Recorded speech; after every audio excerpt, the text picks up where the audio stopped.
Hey guys, I'm Lane Mars, and in today's video we are doing a tier list on every single map based on their storyline. So let's just jump right into it with the first map here, Nocturne Toten. Long story short, short story even shorter. There's 4 guys in a bunker. That's a terrible storyline, dude. There's four lads chilling in a bunker. I don't know what else to tell you. And coming up right next, we have Verrucht, which it has a little bit of a better story. I'm actually gonna go with this one's tough because the amount of content. I'm gonna go with bad story for this one because it does get a point above Nocturne Toten, and it also skips the awful stories section just because the storyline kind of starts on this map as you have Peter McCain's hand on the power switch, and you also have Tank Dempsey coming to investigate the missing Peter McCain, and there's also a whole bunch of lore behind Verrucht and just the asylum that is Verrucht, but it's pretty cool overall. I'm gonna put it awful story actually, never mind, sorry. And next up, we have Shi No Numa, which is going to get that bad story section. It goes ahead of Verrucht because there's more storyline to it as you actually have 4 playable characters. The 4 original characters, yes, that's right. All of them have their very own quotes that allow them to interact with each other in the storyline on the map. How fantastic. You also have Peter McCain's dead body dangling from the jungle hut in the spawn. And overall, Shi No Numa as a whole really just ups that story up to another level with a couple extra radios that you can find in the map. Overall, I'm actually, this is tough. I keep on, thinking up a map in my head, and then I say it out loud, and it's like, not that great. Der Riese, on the other hand, it pretty much started the story. I think if I put it anywhere other than average, that's just a little bit. What are you doing there? Because it definitely is not a bad storyline in Der Riese whatsoever. There's so many radios on Der Riese, and Der Riese actually contributed so much to the early storyline that I'm actually gonna go ahead and put it in great story. I mean, this is where we first learn about Maxis, and this is where we first learn about all the stuff that Group 935 is doing, and any extra lore that was in the Call of Duty Zombies at this point, it was all on Der Riese. Now next up we have Kino, which I'm gonna go ahead and put this one in average as it had a bunch of little small Easter eggs such as the knocking door, and everybody was curious as to what the Nova Crawlers were and stuff like that. However, this map's overall importance in the Easter egg is the Group 935, our crew was quite literally just here, and then they teleported away. It really doesn't get much deeper than that, and there's not too much to Kino. Now, there is the storyline, or the tapes rather, that kind of tell out a little story for those of you guys who are interested in something like that. But Kino as a whole doesn't really have too much to offer. However, there's a lot of little small things that you can go ahead and find, and it's pretty average. Now next up we have 5, which I'm actually going to go ahead and put 5 in great story because it's a pretty great storyline that we have going on with 5, as you have the 4 presidents around the world and the vice president Nixon, you got a whole bunch of people who were not in power at the same time, and it's kind of funny to see all of them in the same spot. And also you have Yuri the Pentagon thief, which happens to be the man in the Ascension poster. Who would have known? There's actually quite a bit of little intricate lore in 5 that really wasn't tied up until BO4 with Alpha Omega and Tog de Toten, and that's gonna have 5 at great story. Now Ascension, I'm kind of flip-flopping between great story and average story now. This one's kind of tough as, again, I mentioned Yuri before in the 5 part of the map, which is, that's something there, but also Ascension has the first Easter egg. Now if you had to ask me what exactly we're doing in the Easter egg, I can't really tell you. I think we're communicating with somebody, we're talking to someone. Of course, Ascension is kind of where Russia was introduced to the zombie storyline as well, and the whole idea of going to space and that whole space race was introduced into the Call of Duty Zombies storyline just a little bit with Ascension, although really it doesn't move the needle a whole lot for the zombie storyline. However, it is definitely important, and it comes in internet average. Call of the Dead, now I would argue that Call of the Dead is either a great story or a fantastic story, simply because, I mean, it does a lot. I mean, Call of the Dead, you really think, oh, well, nothing happened in Call of the Dead. Well, Richtofen is trapped in his little thing, and you have to go in his little thing. And he's trapped inside, where is he? Like, is it a freezer? What is he trapped behind? He's trapped behind a wall, essentially, with our boys here, Nikolai, Tank, Dempsey. Who else is our boy? Takio's our boy. He's trapped with the boys behind a wall, and they have to go and get the Vril device, which is kind of difficult. It's kind of a hard task, and when you're trapped behind a wall, it's a lot more difficult. Now that I'm speaking this out, Call of the Dead doesn't have a lot going on. However, the whole underlying plot of movie scripts and the whole movie that's just trying to be shot, well, meanwhile, George Romero is a zombie. Call of the Dead, actually, it might go into bad story. It might just go into bad story, dude. I think so. Every time I get to the next map, I'm like, yo, this map did so much for the storyline. I'm like, kind of did the same thing as the last map. However, Shangri-La, this one has to be a fantastic story, as you have the side storyline of Brock and Gary, the survivors, and the radios that you find of them trying to survive in the Shangri-La jungle. And you also have the whole Easter egg, which is just something else. Richtofen trying to get his hands on the focusing stone and all that. And I mean, overall, Shangri-La, just Brock and Gary, that entire side story is so great. There's no way you can't put it in fantastic story. And although it doesn't do a whole lot more than any of the other maps on this list so far for the storyline, it definitely gives it a little bit that side story. It gives it some juice there, and it really fleshes out the zombies world real nice. Now next up we have Moon, and there's really no way I can put Moon in anywhere but the best. I mean, the amount of things that happen in Moon are just ridiculous. You want to talk about a map that moves the needle for the zombie storyline?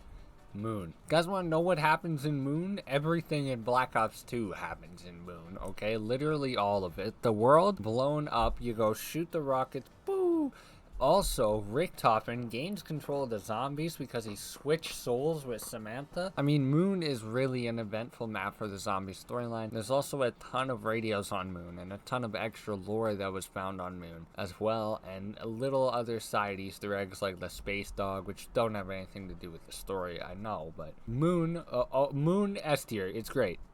Transit has a terrible storyline. It was so bad that they couldn't even decide which draft to go with. Okay, they wrote two rough drafts. They were like, yo, the Maxis one or the Richtofen one, you guys can pick. I don't even know. It ends up being the Maxis one as the correct one, but overall the entire story of BO2 just kind of feels like pointless to me, and I don't really get it at all.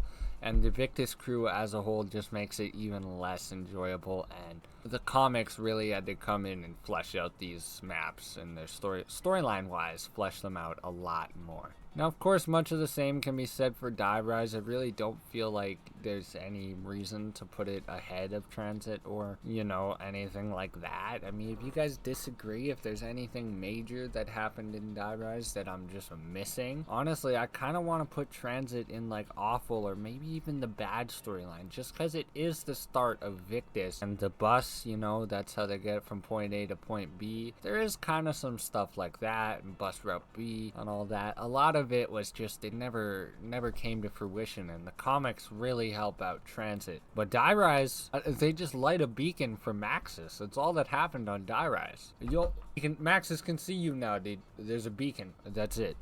Now, Buried. The events of Buried, they are the end of the Victus storyline, so it does kind of get bonus points over Transit for that. But also, Buried is the start of the Call of Duty Zombies storyline. The very first event that happened in Zombies chronologically was technically on Buried, with good old Jebediah Brown. He come in, he crafts the Pack-a-Punch machine, and he puts his dead mom in the Pack-a-Punch. You know how the witch is created? Dead mom in the Pack-a-Punch. Everybody, that's Jebediah Brown's mom in the Pack-a-Punch. That's the witch, not the wisp, the witch. Buried really has a lot of fun, interesting lore, and also Leroy's lore as a whole, how he used to be a slave in the Drizendrak castle. He used to be a slave to the Wolf King. Buried, just the way it ties into Drizendrak with that, and a whole bunch of other stuff, and it just being a western town where the Pack-a-Punch machine was created, by the way. It's just a western town that somehow ended up underground in Africa.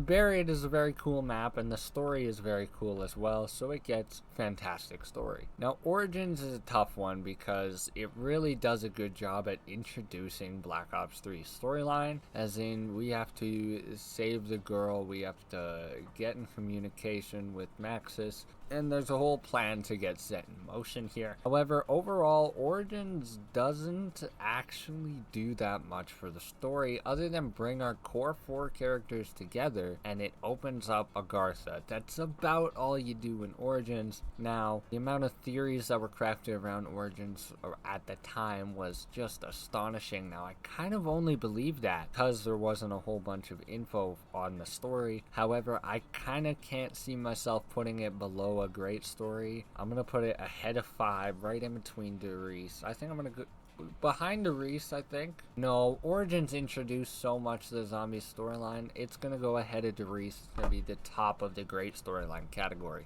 I forgot Mob of the Dead. Alright guys, so as it turns out, I forgot about Mob of the Dead.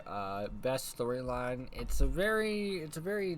It's kind of in its own pocket, where Mob of the Dead just sort of happens. The events of Mob of the Dead don't greatly affect the outside universe. It mostly ends up being its own standalone thing. However, it does its own standalone thing very well, and there's no map that has a storyline quite as flushed out as Mob of the Dead. And Mob of the Dead is kind of the thing I wish I saw more from zombies post BO4, really, because in Cold War they're just like, oh, we're gonna go to the Dark Aether storyline. I really thought that some more like little tiny standalone stories would be perfect. Think like Star Wars, they got their movies, they also got Clone Wars, bro. They got a whole bunch of stuff there, and I think that's something that the zombie storyline could really benefit from, because people don't seem to care about the Dark Aether story. Anyways, now I'm rambling, but you know, Mob of the Dead, just it does that very well. Okay, now Shadows of Evil. This map is either a fantastic story or a Oscar best storyline, dude. Best storyline. And I mean, it really just comes down to the fact Shadows of Evil, very similar to Mob of the Dead, plays on this idea of just a standalone story. We have 4 sinners who are all having to repay for their sins, and it's a cool concept at first, but it gets all looped around when you realize who the Shadow Man is and his importance on the story, and this is where the summoning key came from. It does do a lot for the zombie storyline, and just for that, I'm gonna put it in Fantastic Story, actually, just because I don't think it's on the level of Mob of the Dead or Moon. So let's keep those separate, but we'll put it at the top of Fantastic Story. Now, Drizendrak is simply, it has to be at least great. I mean, I'm thinking definitely fantastic even. I mean, it does a lot for the story. You blow up the moon to stop the events of Moon from ever happening. And as you can see, Moon is a pretty important map in the Call of Duty Zombie storyline as it goes already. So any map that's gonna rewrite the events of Moon is gonna be pretty high on this list. And the entire underlying story of Dr. Groff on Griffith Station is very cool, and it's the first zombies map to have a real antagonist, so brownie points for that. Definitely Fantastic Story ahead of Shangri-La and Buried. I guess The Giant has a story on its own. It's relatively important, nowhere near as good as Derice. I'm gonna put it, it's kind of average. Richtofen shoots himself, about all that happens. So Zetsubo no Shima in many ways is simply just the next step in the Black Ops 3 storyline. You know, we got Dempsey's Soul in Drizendrak, we got Richtofen's in The Giant, now we're going to get Takio's on Zetsubo no Shima. But also, Takio goes through a pretty good character change here, where he turns into a kind of a different person as his alliance to the Emperor is broken, as he realizes that the Emperor has been lying to him. How does he realize this? Older Takeo, old wise plant Takeo man, tells him the truth, and Takeo is enlightened. Okay, he knows everything now. And it's pretty important for that, in that sort of sense, because it makes Takeo way more, just a much better character. So, great story. Better than Origins. No, worse than Origins. Worse. Now, Gorod Krovi is kind of cool because we learn a lot about Sophia, of course, because she's in the map, but through Sophia we learn quite a bit about Maxis as well, and we also learn a lot about Ultimus Nikolai, my bad guys. Learn a lot about Ultimus Nikolai and his drinking habits, and how he started drinking after his wife died, and he just had to drown away all the pain. There's a whole bunch of stuff like that, and the ending cutscene is just the coolest thing you've ever seen, and seeing Peter McCain fall from the sky. There's a lot of cool stuff in the Gorod Krovi Easter egg. However, it really is more of a just the next step in the BO3 storyline than Zetsubo, so I'm gonna put it behind Reese and ahead of 5. Revelations. This one is tough because it's the end of the Black Ops 3 loop. Okay, now BO4 of course diverges and breaks the cycle, but we'll get to that. Now, most people aren't satisfied with Revelations ending, and honestly neither am I. Kind of makes me want to put in average. It's just a very average ending, and considering it just, all it really is the end to the storyline. It's just like, oh, Shadow Man's dead. You guys aren't supposed to be alive. Go over there. Go back in time. Repeat this whole thing again. It's just kind of silly, and there's no real revelations made in this map when it comes to the zombie storyline. I believe there were some ciphers that were pretty huge, but other than that, I don't know. It's an average. It goes average. Now, Chaos Story, dude, I'm gonna go ahead and tell y'all right now. I'm telling you guys right now, I'm not touching the Chaos Story. Many apologies to any of you guys who are really interested in seeing me rank the Chaos Storyline maps, but I don't know the Chaos Story anywhere near well enough to give that an attempt. So next up, we have Classified, which is pretty cool because it's just the Ultimus crew chilling at the Pentagon in Area 51, and then you also have the Primus crew coming in at the end there in the end cutscene just to kind of pick them out. There's nothing crazy going on. It kind of defines the average story. It's just like going along with the plot. However, it's a cool storyline, so I'm gonna put it average, although I could see why someone would want to put it in bad. Okay, so next up we have Blood of the Dead, which I almost want to put in Oscar best storyline because there is so much that goes on, and Richtofen's death at the very end is insane, and the fact that this, as I said, this is the point in between, I believe it's in between Gorod Krovi and Zetsubo no Shima, in between these two maps, you know, right there, where they diverge into the Blood of the Dead BO4 storyline, and all the lore that we learn about the Mob of the Dead crew that comes from this map, and also all the stuff we learn about the Warden and his Satanism is kind of cool, and just the way that this map really, it's very important in the zombie storyline, and without this map and post-Revelations Richtofen pulling up to give Nikolai the Chronorium, without this map, I mean, the way that BO4 storyline ends, and BO4 storyline as a whole, it just doesn't happen. Now this is the unfortunate thing about most of these BO4 maps, is that their storyline is actually pretty good, despite the fact that they're pretty terrible maps. Like Alpha Omega has so many loose ends just getting tied off left and right. I mean, there was so much stuff that had to be wrapped up going into the end of the zombie storyline. There are so many loose ends from BO1 that Jason Blundell had to fix, because, you know, what was the other? Jimmy Zielinski had this whole plan, then Jason Blundell took over and he did way better, so they're like,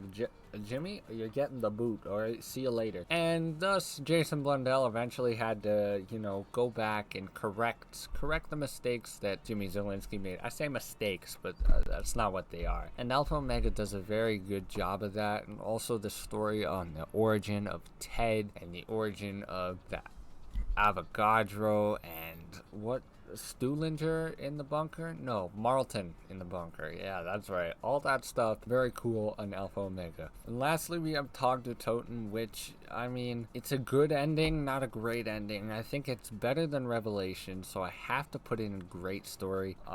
Just overall, there's nothing too crazy about the Tag der Toten. I mean, obviously it's pretty crazy because, like, it's the end of the zombie storyline, but it's nothing super surprising, nothing that we didn't know before, and it was nothing super, I don't know. Man, that ending cutscene, actually, like, now that I'm really thinking about it, everybody's sitting around at that campfire. Okay, it goes right behind Alpha Omega in the Fantastic story, just because it's the very end of the COD Zombie storyline, and if it wasn't for that final cutscene, I mean, yeah, I don't know. Tag der Toten's the weirdest map here. I don't know. Very bittersweet. It's such an very odd, the end of the zombie storyline. Now, Cold War, I kind of want to do a different list for Cold War entirely because, I mean, the Cold War storyline is totally different. And if I'm being honest, it was average. It was just very average. Cold War was very average. Anyways, guys, thank you all so much for watching. If you enjoyed, make sure to leave a like and subscribe in the comment section down below. And tell me how wrong I am on this list down below as well.